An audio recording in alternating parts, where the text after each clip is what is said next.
I don't know about you, but I feel like with my friends, I've kind of got the reputation as the person who is generally always harking on about trade unionism.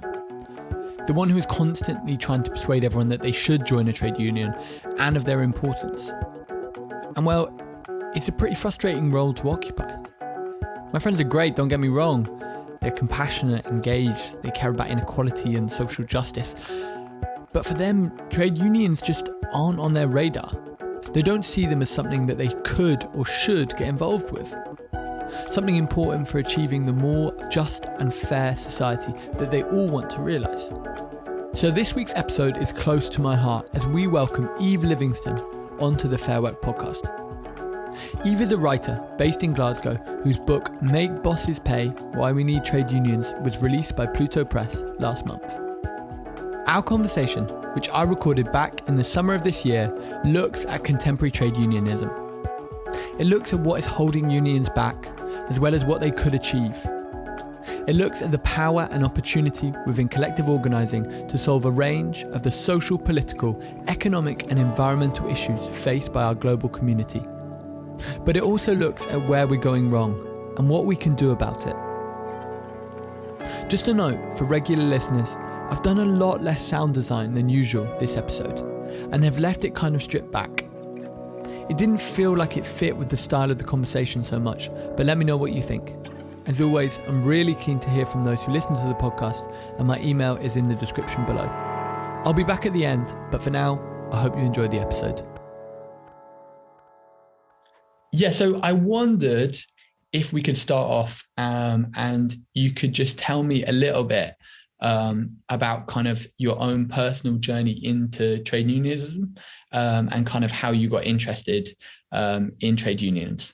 Yeah, so I guess I think similar to kind of most people or most trade unionists of my age and probably younger, a lot of it was to do with my family. So I come from a kind of working class family on both sides, so one side from Glasgow and one side from East London, and my mum went on to become a labour lawyer, so it was kind of in my background like this, you know, I always knew what a trade union was and I always kind of knew it was important, and I always knew that the thing to do was to be in it, like, you know, that's the first thing you do when you start a job is to join the union. And then I kind of, as I got older and sort of studied and started to think about work and that kind of thing, I was always really interested in doing something around social justice, can't speak. So I did like a sociology degree and studied inequalities and stuff. And then I started working with the Students' Union. So I was elected representative of the Student Union at Edinburgh University, which I think is also a kind of touch point for a lot of young people in terms of unions. For a lot of them, student unions will be the kind of main relationship they have to unionism. But because of my interest in kind of social justice and inequalities, I sort of came to realise relatively quickly that unions, kind of in their broadest sense, and collectivism is sort of the only, or at least the best kind of thing that we have, you know, it's the best tool that we have as ordinary people for kind of making a difference to our own lives and changing anything. So I think sometimes people think of unions as being quite a niche topic, you know, being just kind of specifically all about making things a little bit better in a very particular type of workplace. But what I hope comes across in the book, and what I always try to kind of stress when I'm thinking about unions, is that I actually think they have this much broader kind of role in society as a whole, and in kind of ordinary working class people's lives. So yeah, it was a kind of combination of just my background and my family background, and then coming to realise quite kind of organically that's what we need as a union, and a sort of collective voice and collective action. And you talk a bit about in the book, you share a few of your experiences with kind of beginning that process of becoming involved in trade unions. And I wondered kind of if you could share what was it like, kind of like that process of joining a union for the first time, particularly as a young person, as a woman, kind of like, what was your experience of it? When I kind of got my first, quote unquote proper job after having spent a year working at the Students' Union. And that was in, I wouldn't name them, but it was in a public sector organisation in Glasgow with quite an established kind of union presence. And so there was a recognised union at the workplace. And when I went for my kind of induction session, where they do fire safety and admin protocol and all that, they did have a 5-minute section from the trade union rep where he talked about the union and why we should join and that kind of thing. And there were only like a handful of us in that induction session, just kind of all the people that had started in the last month or whatever. And I was the youngest and I was the only woman. And I kind of forget now specifically what it was that he said, but the rep on the way out just made some allusion to like, this won't be of any interest to you, talking about the union. And he spent much longer kind of trying to talk to the slightly older men that had been in the induction session who, to be honest, didn't seem very interested at all. That really struck me because I just spent a year kind of in an elected position at a students' union, kind of, at the like front line of sort of unions and collective action and campaigning and all of that kind of thing. And he just kind of looked at me and made a judgment that it wasn't for me. And then when I kind of, corrected him and said, I actually am really interested, and told him a bit about myself, you could see him kind of getting a bit sheepish. So yeah, it wasn't, I think, if I hadn't been someone with that background of kind of knowing that I needed to be in the union, I could have very easily been put off at that stage. And I think many people are.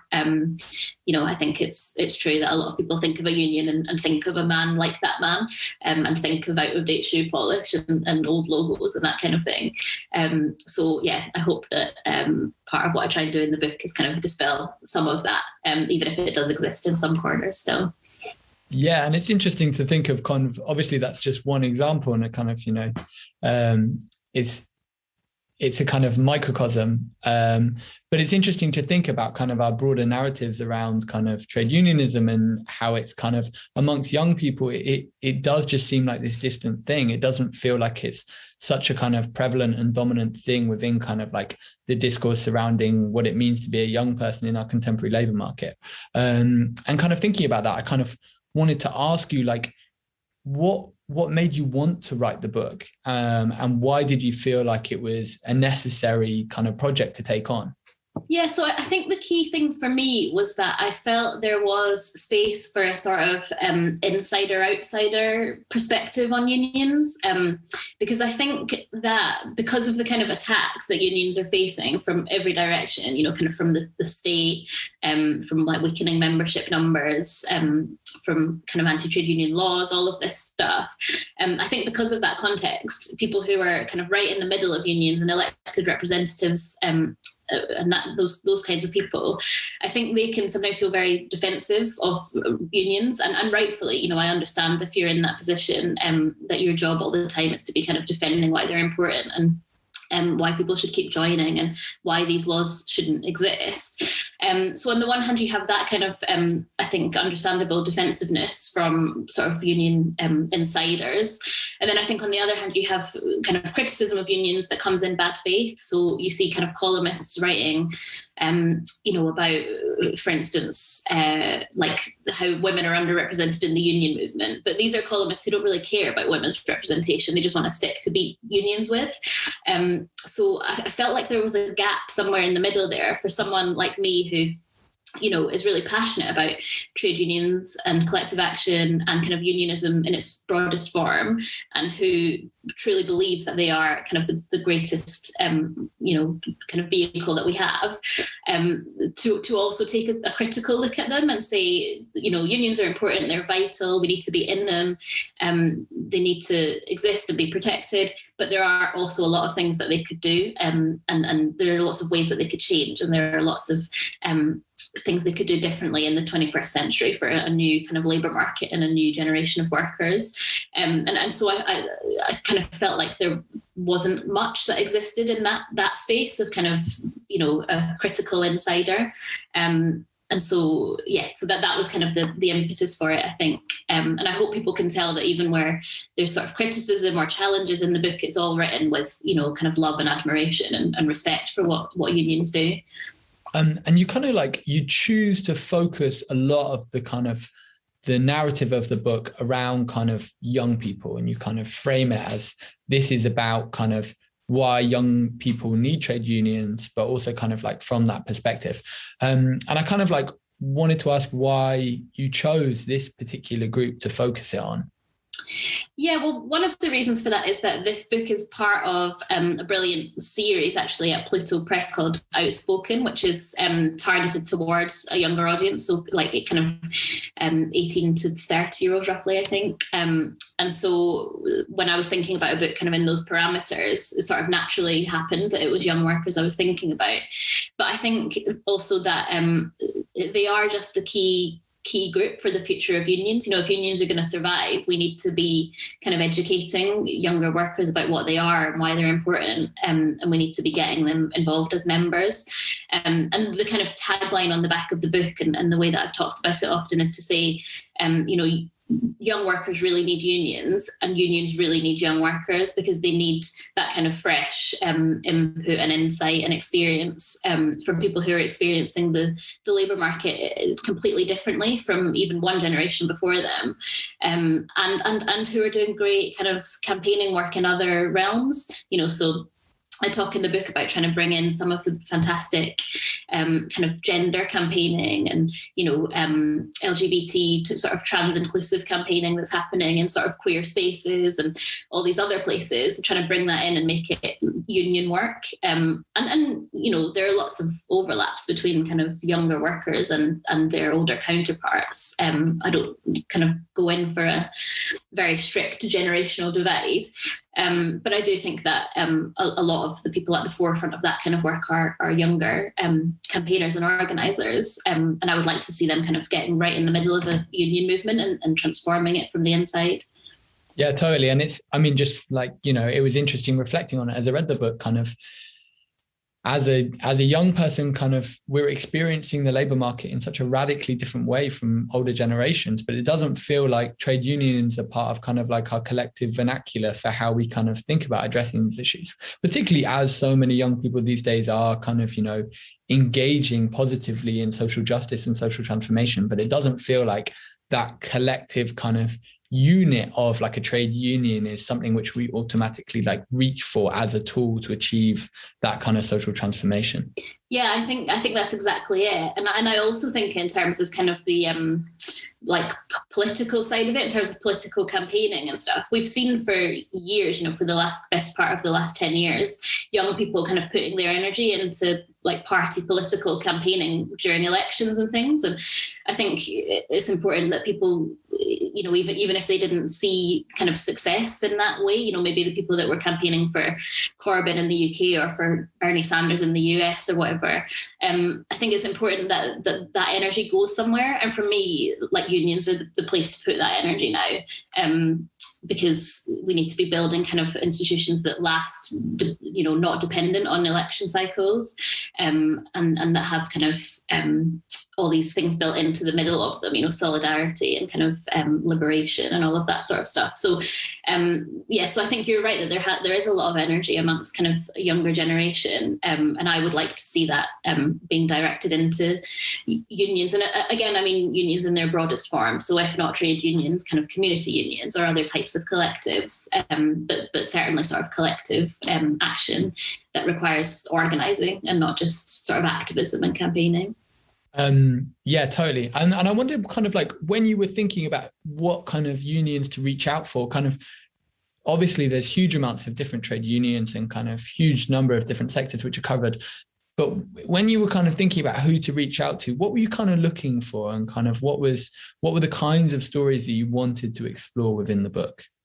Yeah, so again, I kind of identified I guess, issues that I thought were particularly pertinent to young people. So the kind of obvious banner one is like precarious, insecure work, which again doesn't only apply to younger workers. There's lots of kind of, I make this point, you know, there's lots of older, particularly women workers who have always been working in kind of insecure contracts, and we didn't really recognize it as a phenomenon until we had sort of young men on bikes, you know, doing what's called the gig economy, a kind of fancy sounding name for something that, you know, cleaners and care workers have done forever.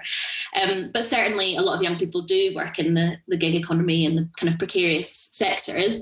So I sort of identified a list of things like that I thought were most relevant to young workers. So, you know, precarious work, kind of as we've discussed, the sort of issues of equality and diversity, or as I put it in the book, kind of liberation. as opposed to just representation. Yeah, kind of all these, as I say, things like democracy stuff sort of came through later, but that turned out to be a big concern for lots of the young people I spoke to. So it was a kind of chicken and egg situation where I identified, a list of kind of wish list of people I'd like to speak to. Most of them did speak to me, which was great. And then they kind of recommended other people, or other themes came up, and I needed to find someone who could speak more clearly to that theme. So I then kind of approached further people, but I wanted to make sure that there was a combination of different types of relationships to unions. So I wanted it to be kind of ordinary lay workers, as well as organisers, as well as kind of general secretaries, and Dawn Butler's in there as a kind of politician who can speak to the role that trade unions had in her background and getting her to the kind of place where she is now. So that was important to me, was to have all those different kinds of perspectives, researchers and academics and things as well, because I think that's one of the issues in the way that we talk about trade unions, is we don't really always recognise the kind of plethora of different roles that happen within them and different relationships that people have to them.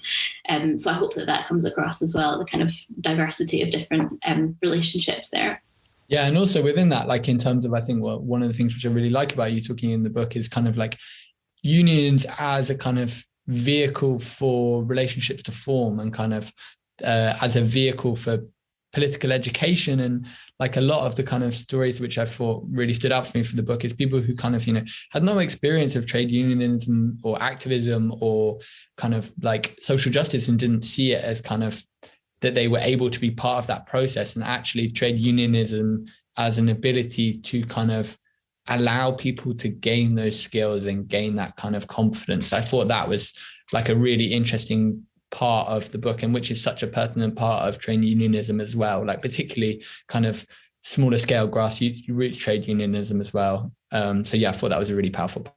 Yeah, thank you. I'm really pleased to hear you pick up on that, because that was quite important to me that came through as well.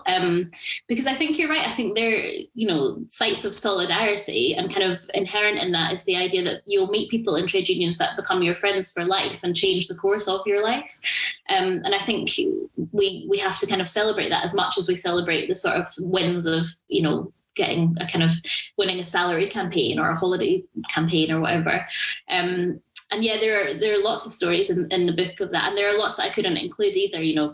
There was an example of there's a campaign called Better Than Zero in Scotland, who do feature in the book, who are kind of cross-union campaign all about precarious work and insecure contracts, and 0 hours contracts, kind of particularly in, I guess, hospitality. And there's an activist, a Better Than Zero activist, who introduced Jeremy Corbyn at a rally during the election campaign, who like 2 years ago had no involvement in trade unions and had just been a kind of barmaid with no political background or anything. And she'd become involved in Better Than Zero through a workplace dispute, and then had kind of stuck around and learned so much and made so many friends that two years later, which isn't very long, she was the one kind of doing an introductory speech for Corbyn on this election tour. Stories like that really kind of stuck with me as I was researching that there aren't many other kind of ways that people get into that sort of political sphere and kind of rise in it so quickly. And also because I think that's a kind of call to action for unions. Some of them do it very well, but some of them could be doing it better to kind of bring in those young people and really nurture them and build those relationships and build those skills and kind of invest, time and sometimes money in building up a kind of skill set and a group of people who can then kind of go on to be the future of the union. Yeah, totally. And I think one of the other things that you talk about in the book, which I thought, I was reflecting on so much, was kind of that idea of people we kind of like, with the neoliberalization of society, we kind of view every single transaction as being kind of like, we weigh it up in terms of cost effectiveness. And we see that within kind of the idea of paying trade union dues and kind of like, is it worth the money? And it's so interesting, in the countless conversations I've had with my friends about trade unionism, where they come back to that as a kind of recurrent theme of like, well, is it worth it? Rather than kind of thinking about trade unionism as kind of like not something which is as simple as you paying and getting your money's worth, but actually is something which is kind of like a radical form of political organization which can transform society. And I think that is just, it's such a recurrent kind of issue and theme within kind of like the framework with which we've come to view the world. And I thought it was really like interesting to see it explored in the pages. And I thought that was really, really powerful as well. Yeah, thank you. I think that's kind of, I've had very similar conversations, I think some of which I actually recount in that kind of section that you're talking about, where, people are saying, oh, I would join, but it's so expensive and my union don't do anything. And I've never seen them in my workplace and all this stuff. I think like I do make a challenge to those individual people to say like, you should still join and you should get active and all of that. But more kind of importantly than that, I think that's a challenge to unions to articulate their role in society to those potential members, and to shift from what is in some cases now a largely kind of service-based model back to an organising one. I think that's something they've done kind of understandably in self-protection as they've been faced with all these attacks from every direction, is to shift to this service model where it's all about kind of, giving advice and giving like discounts, and there being like a very obvious kind of back and forth transaction between the member and the union. Whereas the case that I kind of try to put forward in the book is for a union that exists as its members and is focused on organising and not on service provision. So, going into unrecognised workplaces and spending that time talking to people and putting resource into places where there isn't a kind of union presence yet, but will pay off in the long run. So I think, it would be easy to say, oh, those people just don't understand trade unions and it's really annoying that they don't. But really, I think it's part of this whole bigger context of kind of how unions have been perceived and attacked for decades now, and the way that they've had to respond to that.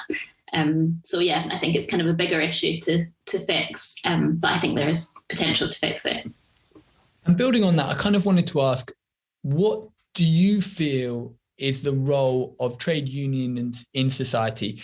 And why do you feel like we need trade unions? Yeah, I mean, I suppose I kind of have touched on it in our conversation already, in that I think there is this really important role for unions in a workplace of responding to the issues that people are facing in one specific workplace and going in and hopefully kind of resolving those issues.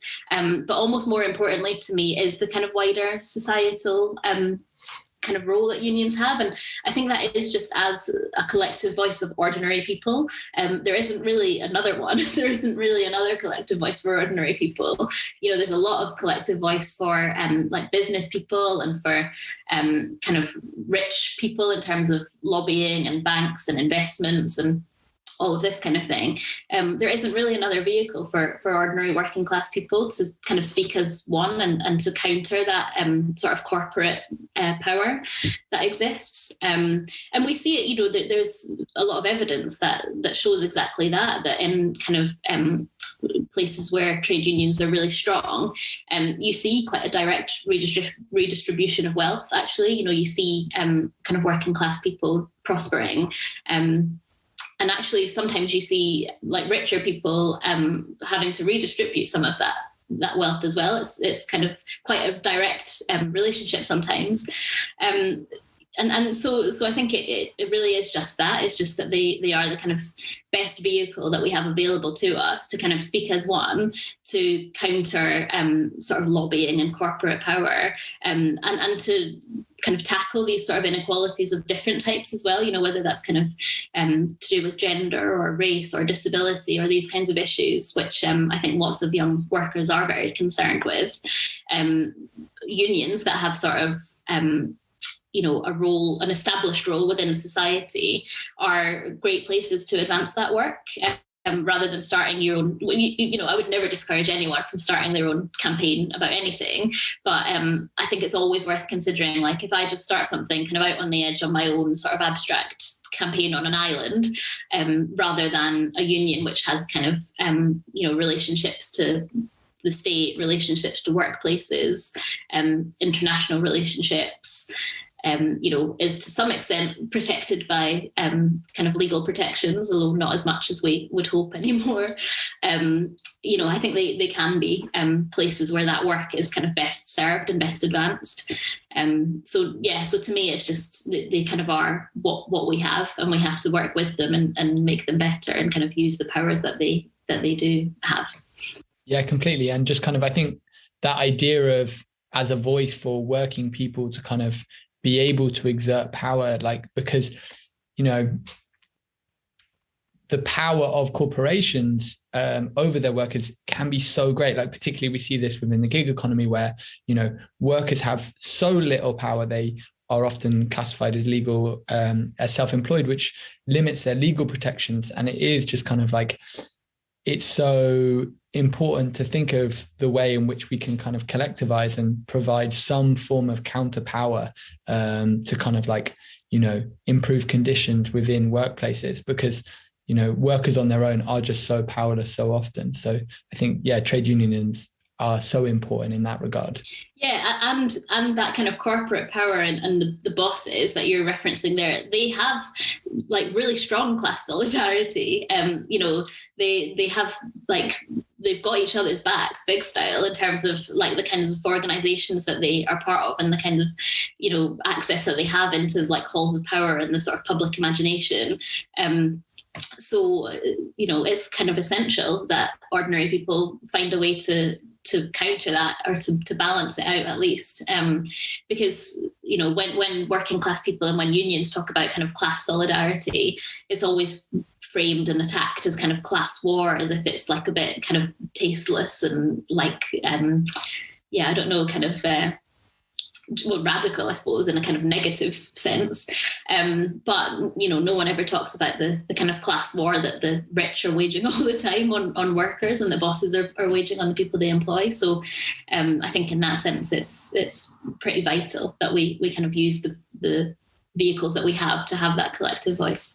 Yeah, totally. And it's interesting when you talk about that kind of that ability for kind of corporate power and bosses to kind of like shape the kind of legal landscape or the kind of regulatory landscape in really important ways. It's kind of just made me think about the example of Proposition 22 in California, which happened earlier this year, and kind of the ability for platforms to collectivize and lobby on a huge scale to kind of shape the regulatory landscape in a way which suited them, and the ability to them to use the kind of the platforms themselves, which they have access to kind of to advertise and kind of politically lobby the general public in a way.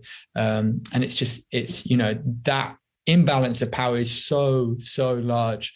And it kind of, I think it made me think about a lot of the stuff that you write about in the book, and a lot of the trade unions you talk about are very grassroots, and they kind of, you kind of talk about a lot of trade unionisms, which kind of, a lot of the tactics where they employ are not kind of often the classic trade union tactics, which we kind of associate of kind of mediation. A lot of it you talk about is kind of direct action, using social media as a kind of tool for kind of helping to shape the discourse and shaming kind of employers when they mistreat workers.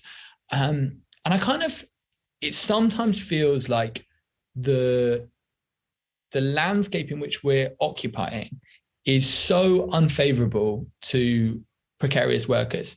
And whilst these tools make sense, they have a huge amount of kind of in unrecognized workplaces, in areas where there's very little legal protection. These tactics are basically the only way in which unions can kind of enact in a way which actually creates meaningful change. But it does feel like they have their limitations, and there is only so much that they can actually achieve before they run up against hard walls, due to kind of the legal status of workers, the inability for them to kind of the reductive and reductive trade union laws that we have in this country. And I wanted to ask kind of what you feel about that. Like, what are the limitations, and what can trade unions do about them? And is there any way in which we can help kind of to shape the political and legal landscape in a way which can help workers and improve conditions? Yeah, so I mean, obviously the limitations are huge and quite scary, I think, for kind of long-term trade unionists who have seen it happen. You know, there was a time kind of, you know, the 70s and the sort of heyday of trade unionism when you could do sort of radical action, and it quite often worked. And then, you know, people have kind of watched, as you know, over the decades, as kind of actually various different politicians and leaders. I know people often kind of talk about Margaret Thatcher, rightfully, as kind of smashing the unions, but there haven't really been anyone since her who've done much to kind of reinstate any of those rights either. And so, yeah, so the kind of challenges are huge. I think in terms of precarious workers specifically, there are actually also opportunities there, because I think while it's very difficult to organise people who might not have a kind of specific workplace and who might not know their co-workers, you know, if you're thinking of people working via an app, for instance, while that kind of presents specific challenges, there's quite often also a sense that there's like not much to lose for those people. If you're on a 0-hour contract anyway, and you're quite used to flitting between different employers and kind of picking up random shifts here and there, sometimes that's an opportunity, I think, where there are people who are willing to be a bit more radical because they don't have that kind of relationship with an employer, which is like a kind of long-term you know, very close relationship where they can put faces to names and they've sat in the same rooms as people. And also just because the conditions are so bad that sometimes I think that creates camaraderie as well, in a way that people can struggle with in kind of white collar jobs, which ironically sometimes have better trade union protection. But, you know, when you're kind of working day in, day out in a call center and the work's really grinding and this long hours, you know, you form really close bonds with the people that you work with. So I think they're all opportunities. And in terms of the kind of legal status, there is also an opportunity where if you're not a kind of employee in the full sense at a workplace, then you actually, there are some kind of tactics that are available to you that aren't available to people who would be sacked essentially for taking kind of radical actions. So I think we have to be kind of optimistic that there are also real opportunities there for precarious workers. But I do, more broadly, I would like to see unions kind of, you know, really kind of making strong challenges against anti-union laws and like for those anti-union laws to be repealed. Like, I almost think that we kind of always end up on the back foot where it's like, you know, these laws have happened and that's the way things are now. So what we have to do is stop anything worse happening. And actually, I think we want to be talking in a way that's like, we need to get those protections back and we need to get rid of some of those anti-union laws and not just kind of live with them and adapt to them. And again, I understand why that's really difficult. You know, it's kind of a dangerous thing to do, and there's not a lot of love between the union movement and our current government, which makes it very difficult. So I understand why unions are kind of reticent to do that. But yeah, I think I would like to see them kind of, not, and they do, you know, unions do come out and kind of oppose, you know, even the sort of kill the bill stuff that's happening right now that does have implications for campaigning and that kind of stuff. Unions are right in there in that conversation, which I think is really important. But yeah, I don't think there's an easy kind of silver bullet answer to that. But I think, yeah, it's all part of the kind of organising work of unions, is to organise not only in workplaces, but organise kind of within the context of the state and the law, and see kind of what we can make happen there.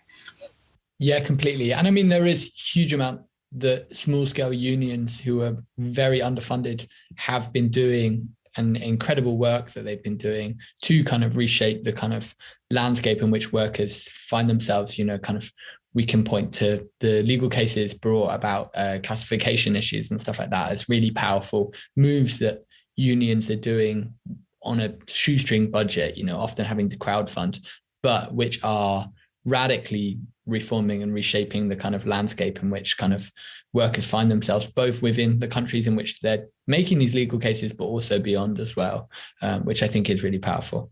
I wanted to kind of turn back a little bit to the focus of the book on young people.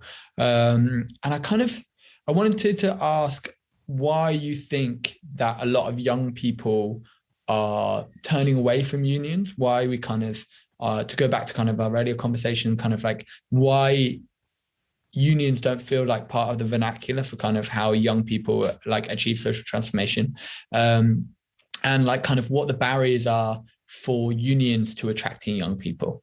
Yeah, so firstly, I think the narrative about kind of young people and their membership of unions is quite confused in the public kind of conversation, because there hasn't been like a one kind of dramatic drop of young people suddenly not being in unions anymore. There's been like a longer term trend of union membership numbers dropping and young people just being part of the working age population that aren't kind of joining unions anymore. But that is also starting to change. So particularly kind of within the coronavirus kind of era, if you like, people have started to turn back towards unions. And actually those numbers, even before coronavirus, were starting to creep up, but they have never quite yet reached the kind of peak. You know, they haven't managed to account for the losses yet. So it's not a kind of wholly bleak picture, but it's kind of starting from a very difficult baseline.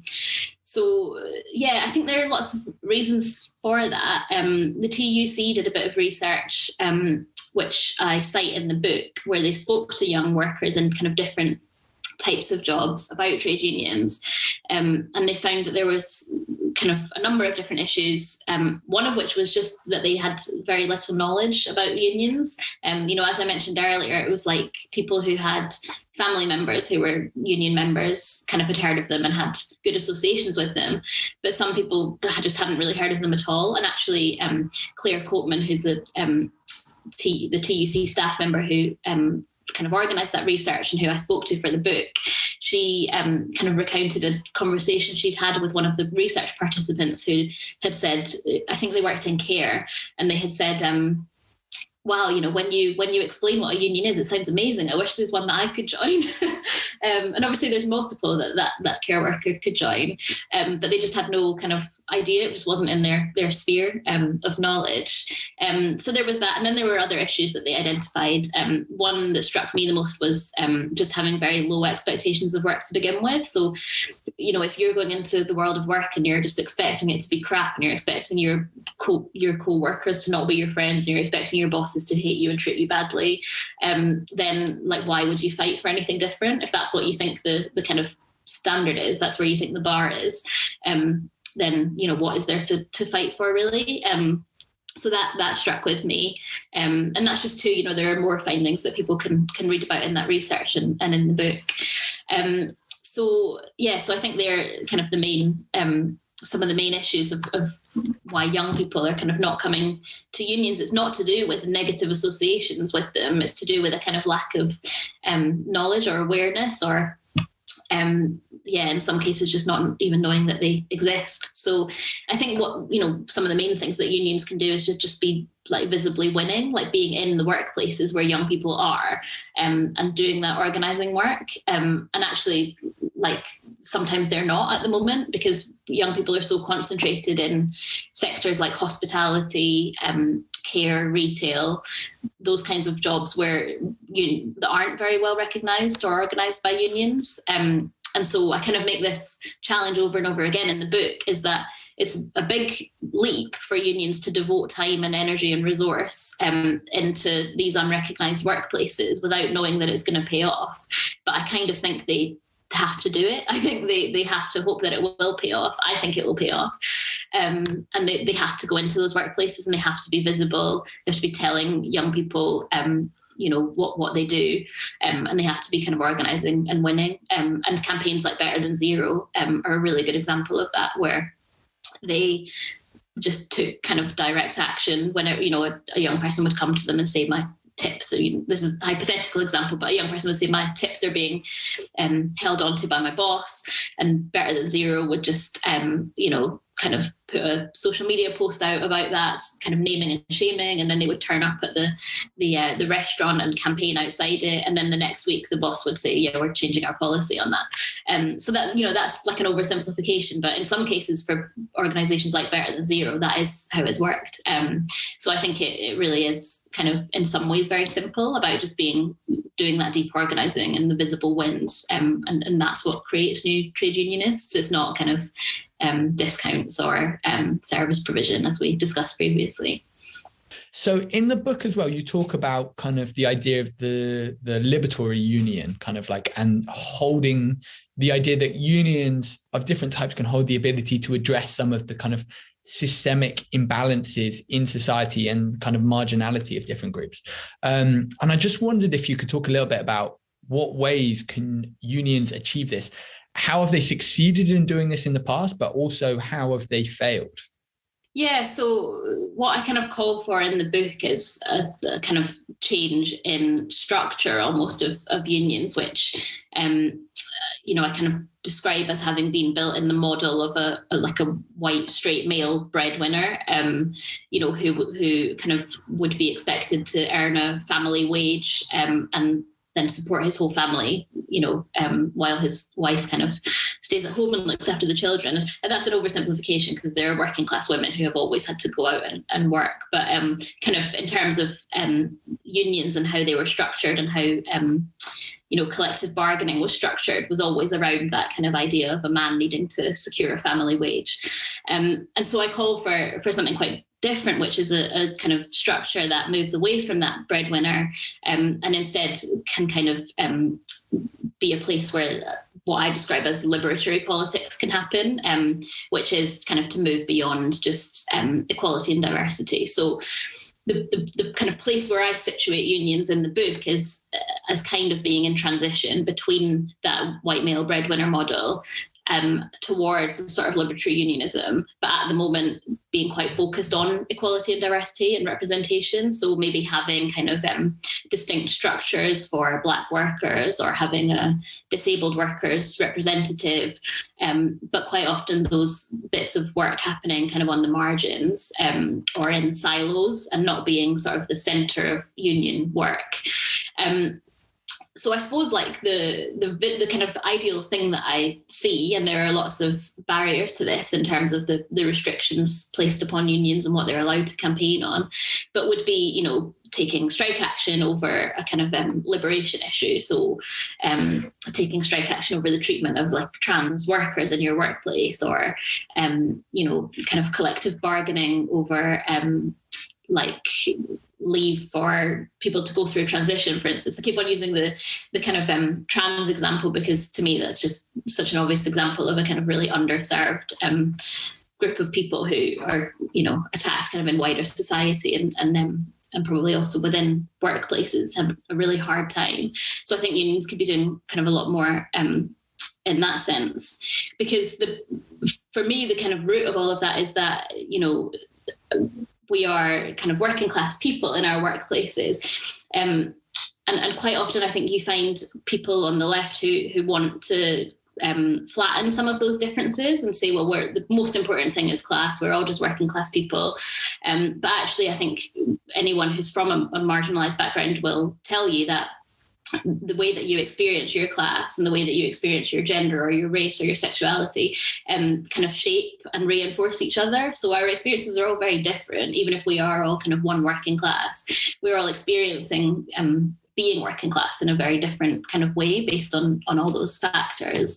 And so I would love to see a trade unionism that can like really grapple with that. I think like some unions are kind of better at doing that than others. So unions that organise migrant workers, for instance, there are a lot of like kind of grassroots work going on around that. So UVW, United Voices of the World, and IWGB kind of organising like cleaners who tend to be like migrant women a lot of the time, and that's quite central to how they campaign, is like the specific issues facing migrants and facing women, and the fact that they end up in these insecure kind of low paid jobs, really badly treated, because they are migrants and because they are women, and not just as some kind of twist of fate.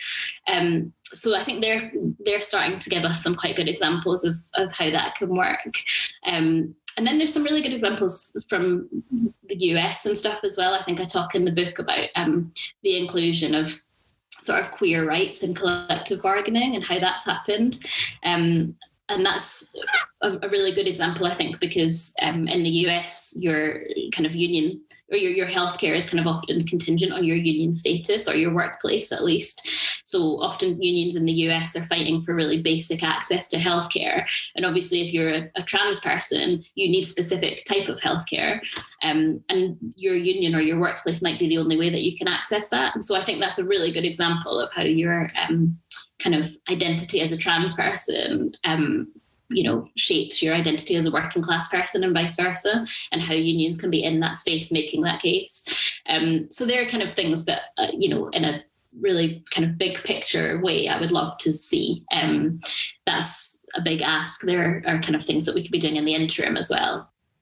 Yeah, totally. And it's interesting to think about in the nature of the gig economy, like the intersection of precarity in various different ways, be that in immigration status, be that in kind of your housing situation, and kind of how those kind of various kind of that matrix of precarity kind of like intersect to form your particular vulnerability in certain cases. And I think it's really interesting to think about how trade unionism can expand solidarity beyond kind of, looking at your collective kind of your shared interest, but also looking at how individual people experience precarity in different ways, and kind of as a vehicle for trying to improve that at a societal level. I think is a really powerful kind of call to arms. I kind of like the final kind of question I wanted to ask is kind of, because obviously how at Fairwork we think about the gig economy is so international. We kind of it happens around the world in various different ways, and I think one of the things which I really liked about the book is kind of thinking about international solidarity and how trade unionism can be this kind of vehicle for the ability for people in radically different parts of the world, but who care about social justice, to kind of come together to kind of leverage power in whatever way they can. And I just wondered if you could kind of outline your kind of vision for international solidarity and how you kind of, or your hopes for how that might play out in practice going forward. Yeah, well, first of all, I think there's no kind of successful trade union movement in the UK that isn't kind of grounded in international solidarity, just because we, live in, it's cliche, but live in such a globalized world. We have such a globalized workforce, and the kind of bosses and the companies that we're taking on are global entities as well. So if you're thinking of like Uber, that's one of the biggest private companies in the world now. So to be kind of focusing all our energy on just organizing like Uber drivers in one city might help those particular Uber drivers and might be worth that kind of bit of time. But there is so much potential there to be linking that up into a kind of wider kind of cause. And that's what I spoke to a woman, Nicole Moore, from who's a Lyft driver in California and a union organizer there. And that's exactly what she said was, I kind of identified that her as someone to speak to, because there's quite an interesting example of where Uber drivers and actually kind of people working as drivers for similar types of companies that aren't always Uber around the world had organised a conference, a worldwide conference where representatives came and they talked about the different issues they were facing. And she said, they were all the same issues. They were all the issues of kind of long hours, lack of control, low pay, other types of exploitation. So that's what I see, really. I see unions working on a kind of three-pronged thing where they're working in their workplaces, in their communities and society, and then kind of internationally as well. I think some are really good at doing that. I spoke recently at a conference for international public Public Service Workers Day. I've probably got the name of that wrong, but anyway, I spoke to the European Public Services Union, who are like an umbrella union for public service unions all across Europe. And, you know, organisations like that are kind of building these really good alliances. And so I think it is about that. It's about kind of identifying your counterparts in other parts of the world and being in touch with them and hearing how you can support them and how they can support you. Just kind of, it's just all about kind of relationship building and doing the type of organising that we do all the time in unions, kind of on an international level and kind of in an international way. And then I also think the kind of really important part of it as well is about being really active within the UK on kind of the issues of immigration and being really supportive and welcoming and organising migrant workers rather than seeing them as enemies, as traditionally has sometimes happened even within the union movement, of people seeing migrant workers as a kind of challenge to them rather than a person experiencing exactly the same issues. And I think that has to be part of the jigsaw as well, if everyone's going to be moving around so much, and a lot more so in the future with the threats of climate change and things like that. We need to be starting from a point that's like, we have solidarity internationally with people who are elsewhere in the world, and we also have unconditional solidarity with people who've come from elsewhere in the world to work alongside us. I think that's like a key part of that puzzle too. I think there, as I say, there's no successful trade unionism really in the UK or there's a very limited success to the trade unionism in the UK we can have if we don't have an international view on that. So I think it's kind of vital. Thanks to Eve Livingston for taking the time to talk to me. Eve's book, Make Bosses Pay, is out now, released by Pluto Press. At Fairwork, we believe that all work can and should be characterised by fair pay, fair conditions, fair contracts, fair management and fair representation. Platforms ultimately have the power to improve standards and the ability to choose to. For workers in the gig economy to meaningfully have a voice in determining their working conditions, they must be able to bargain with the platform for a collective or representative body. At current, the structure of gig work means that platforms have no legal obligation to recognise trade unions and other representative organisations. At Fairwork, we believe that platforms should take a proactive approach to representation by recognising existing organisations where they do exist and entering into negotiations in good faith. We're actively campaigning to improve the conditions for gig workers around the world and hold platforms to account. You can find out more at fair.work.